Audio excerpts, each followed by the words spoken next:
Darling, you send me. I know you send me. Hello, friends, contestants of Soul of Eden. This is Nate, aka the Hero Nate, back again for a video for you guys. Today I'm going to just play a little bit of challenge mode, but we are going to talk about the state of the game. You know, it's one of those times again where we just talk about some of the things that are noticed or somehow to balance the game. How does the game feel right now? Is this a wonderful time to be alive? To answer that question, yes it is. Especially to be a Soul of Eden player. A lot of new people are constantly joining the game, which is good. A lot of new names. And, oh look, we got the new legendary. Opening hand, feels good. SOE or Rayark is constantly releasing new cards, which is always awesome. Look at this guy. He got me with it. I'm going to be aggro here. What a jerk. Oh, he missed. Well, I think this might be GG. I'm not sure. So, yeah. Rayark is constantly releasing new cards, like, on a monthly basis, which feels good.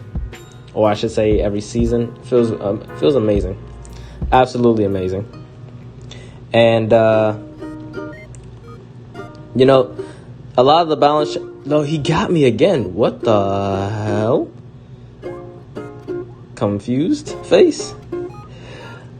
But the game feels really good. A lot of the balance changes for some of the cards that weren't being played a lot. It just feels awesome. You know, some of those cards include... you know, this was a couple balance changes ago, but the punch tank, that felt really amazing. You know, now that got changed, Hilda got changed. Some cards got nerfed. Some cards got buffed, and some cards, even though they are nerfed, they're still pretty good. For example, Lupine and Wrecker Rhino. Some people hate on Wrecker Rhino, but it's just a game, so hey. You know, one major thing that I love that Rayark is doing is they're changing the game often so that the game doesn't get stale.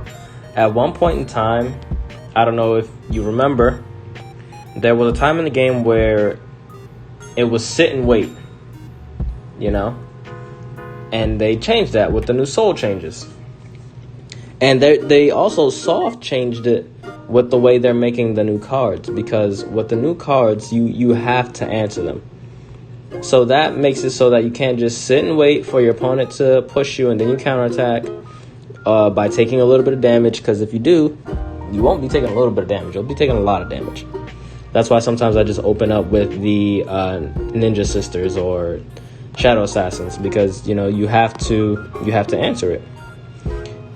So plays like this that I'm about to show you, this was the old way of trying to bait a response out of your opponent. Okay, and I did. But this doesn't do as much anymore. So that's good. I'm happy about that. I'm really happy about that. Now they have a lot of more options to play that are, you know, less mana, because that was a 2-card, 6-mana combo, you know? And they also have different units. The stealth units, you must answer. They're making really good changes to the game that it's more of a skill-based game. Yes, with the soul changes, it feels a little spammy towards the end, but there's strategy, there's tactics that they are implementing. You know, the only thing I guess I could say is if they release cards a little bit faster for different archetypes, then we can have a bit more styles sooner, if that makes sense. But that's okay. I knew Tada was coming. I should have played something. I looked away from my phone. Oh my goodness. I looked away from my phone for 1 second. I was literally going to Tada. I mean, play something to stop Tada. Oh my goodness. I feel bad. I feel so bad. But yeah, you know, even though they nerf cards, there's still the fact that the cards are viable. For example, like I said, the Lupine Warrior, the Wrecked Rhino, that's still good. Look at that. I think I might actually lose this one here. We'll see. So, yeah, state of the game. Game feels fluid. Game feels like... Oh, look at this guy. Dude, are you good? I'm gonna do that too. Shit. You guys not playing no games, huh?